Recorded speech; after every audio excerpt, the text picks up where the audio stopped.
Assalamualaikum warahmatullahi wabarakatuh. Para pendengar radio Rasil, para penyiar, para kru. Alhamdulillah, sampailah kita hampir ya di penghujung bulan Ramadan ini. Dan hari ini tentunya di Indonesia hari Jumat. Ya, mungkin yang puasa awal hari Senin, malam ini adalah malam yang paling dinanti-nantikan, tanggal 27. Yang puasa mulai hari Selasa, ya mungkin malam Ahad ya. Namun demikian, inilah saya kira saat-saat yang kita mesti betul-betul meningkatkan segalanya. Karena pernah Sayyidina Umar radhiyallahu anhu ketika dia menghimbau para sahabat untuk meningkatkan ibadah di 10 terakhir, tiba-tiba Ibn Abbas mengatakan, saya tahu exactly, saya tahu kapan. Kapan katanya? Tanggal 27. 27, kamu yakin? Ya. Coba aja kan ada 7 lapis langit, 7 lapis bumi, 7 hari, right? Kemudian kalau tawaf 7 kali, dan sebagainya. Jadi banyak angka-angka 7 ini digunakan di dalam agama kita, right? Jadi maksudnya kebanyakan, ya nggak selalu pasti, itu tanggal 27. Makanya di seluruh dunia, ya, alhamdulillah masjid itu penuh pada tanggal itu. Kita pun jangan ketinggalan. Right? Kemudian juga kalau kita perhatikan, meskipun ini bukan rujukan yang pasti ya,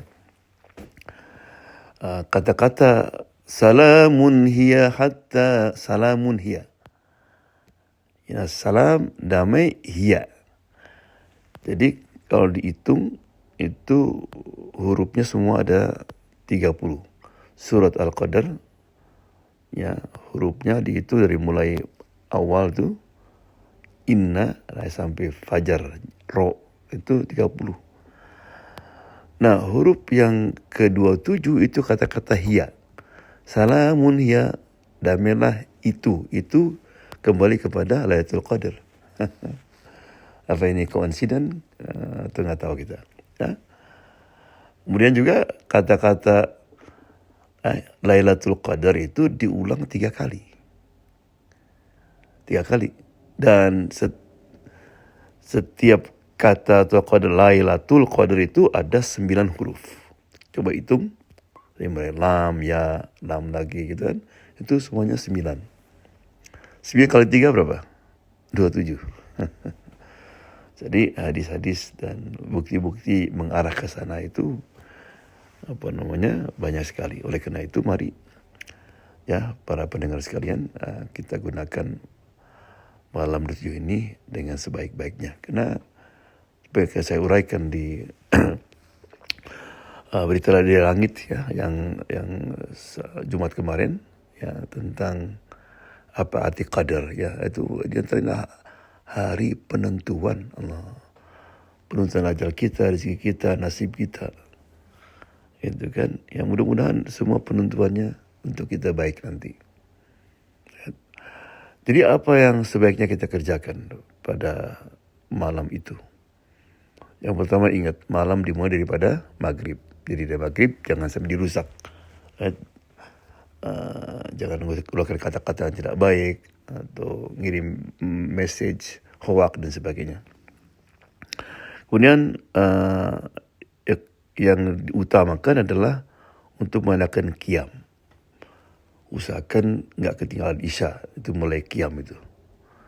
Qiyam artinya kan salat sebetulnya. Kebanyakan kata-kata qiyam salat. Man qoma Lailatul Qadar. Barang siapa yang melakukan qiyam. Berarti salat tarawih, salat qiyamul lail, salat tahajud, whatever. Ya, yang penting malam itu sebaik-baiknya dihabiskan waktu dengan qiyam. Di masjid saya alhamdulillah qiyamnya 2 kali. Jadi habis salat isya ya, kemudian tarawih, kemudian ada witir juga bagi orang yang enggak teruskan. Kemudian lagi qiyamul lail sejam setelah itu. 11.30 malam itu. Istirahat lagi, orang pada baca Quran dikit lagi. Nanti jam 2.45 mulai qiyam lagi sampai fajar. Semua sahur di masjid. Allah, indah. Bayangkan coba. Ya, mungkin bagi orang Amerika nanaonan ya ngapain malam-malam masjid penuh. Allah. Ya. Jadi usahakan qiyam. Kemudian juga bacakan banyak Al-Qur'an. Ya, duduk Al-Qur'an atau apa namanya, berusaha untuk merenungkan beberapa ayat. Kemudian juga banyakkan baca doa. Ya, mulai ada siapkan doa list untuk mau apa. Jadi ini kan menentukan masa depan. Ya, kalau kita mau jadi hafiz atau kita punya penyakit apa supaya hilang, minta pada malam itu. Kemudian jangan lupa kalau bisa berada di masjid sampai hatta matna'il fajar, sampai fajar. Matla ini bukan subuh sebenarnya, sampai matahari terbit lagi. Ya. Pada saat itulah nanti kan malaikat di Jibril yang vacation lagi libur itu datang malam itu memimpin semua malaikat. Ya. Mudah-mudahan ketika Jibril memanggil para malaikat dan malaikat bertanya, apa yang Allah akan perbuat terhadap mereka yang pada malam sedang beribadah, sedang berzikir, sedang berdoa. Kata Jibril, Allah akan memandang mereka. Allah, mudah-mudahan kita termasuk orang yang dipandang malam itu. Allah. Karena dengan dipandang sama Allah berarti apa? Khalas. You are free. Bebas dari api neraka. Itu yang kita harapkan kan. Karena sukses di alam berikutnya adalah yang pertama, waqina adzabannar. Kita selamat dari api neraka. Ya, tentunya nanti ke surga. Masuk surga insyaAllah.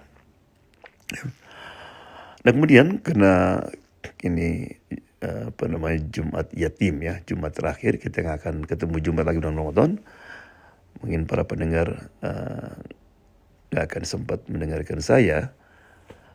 Kayak setelah itu, karena kita akan Jumat berikutnya insya Allah nanti kita bicara masalah lain. Right? Nah, mungkin ingin bertanya, apa tanda-tandanya seseorang itu mendapatkan malam Lailatul Qadar? Apa tandanya? Terus tanda-tanda alam ya jelaskan. Ada dalam hadis, malam itu malamnya tenang, kalam, tidak banyak angin, tidak terdengar suara-suara kayak kodok, burung, pokoknya indah sekali. Ya, kemudian dirasakan juga di dalam hati kita itu tenang pada itu. Right? Adapun tandanya juga hampir sama. Jadi salamun hiya hatta matla'il fajar, artinya orang yang mendapatkan Lailatul Qadar itu mulai dibimbing oleh malaikat. Right? Jiwanya akan tenang dengan diri sendirinya. Maksudnya apa dengan tenang dengan diri sendiri? Artinya dia mulai nggak banyak komplain, nggak banyak gerutu. Dari apapun yang terjadi, senyum dia. Alhamdulillah. Right? Pulang ke rumah, dimarahi sama istri. Alhamdulillah. Di jalan, cepat-cepat macet. Alhamdulillah. Pokoknya ameh ya. Di tengah jalan, nemukan harta apa saja gitu. Ini punya siapa ya? Dia berusaha untuk mencari siapa yang punya. Bukan, ini harta karun nih katanya. Ya. Kemudian damai dengan orang lain, terutama dengan orang tuanya, tambah baik, tambah dekat, tambah bakti. Ya, kemudian damai antara suami istri, anak-anak, tetangga, dan yang lain. Itu tandanya. Jadi kalau kita habis selesai Ramadan, hidup kita malah bertengkar terus, pasya terus ya. Nah, itu tanda-tanda yang kesian ya, orang yang bukan mendapatkan Lailatul Qadar. Kemudian juga tanda yang kedua, ya dia jadi istiqamah. Ya tentu nggak seperti bulan puasa, tapi Karena ada dua kelompok manusia setelah Ramadan. Ada namanya Ramadaniyun and Robbaniyun. Ramadaniyun itu artinya orang yang menjadi super muslim di bulan Ramadan. Oh, Ramadan, Masya Allah. Berapa kali hatam dia, gak pernah ketinggalan tarawih. Right? Namun begitu Ramadan selesai, semuanya selesai. Bye-bye masjid, bye-bye Quran, semuanya bye-bye. Nah, itu bukan. Makanya Allah SWT senang kalau seorang berbuat sesuatu meskipun sedikit tapi konsisten. Itu nama istiqomah itu, konsisten. Ya, ke masjidnya tetap konsisten meskipun nggak seperti bulan puasa. Baca Quran juga terus konsisten. Ya, akhlak baik konsisten, dermawan konsisten. Ya. Jadi itulah dua yang penting ya. Yang pertama apa tadi? Dia mulai damai dengan dirinya, damai dengan tetangganya, dengan keluarganya, dengan semuanya. Pokoknya yang dulunya biasanya temper, pemarah, itu kan sekarang enggak, Masya Allah. Sehingga malah kadang-kadang orang-orang kaget, kok lain kamu ya? Alhamdulillah. Lain. Kemudian yang kedua, ya orang yang jadi konsisten dalam ibadah, dalam muamalah. Ya. Jadi mudah-mudahan insya Allah kita termasuk yang ditulis oleh Allah SWT, orang-orang yang sukses. Ya, menjadi orang muttaqin dan orang yang mendapatkan Lailatul Qadar. Allah. Sehingga kita insya Allah kita bahagia di dunia, bahagia di akhirat nanti. Right? Minal aidin wal faizin, taqabbal minna wa minkum insyaallah. Assalamualaikum warahmatullahi wabarakatuh.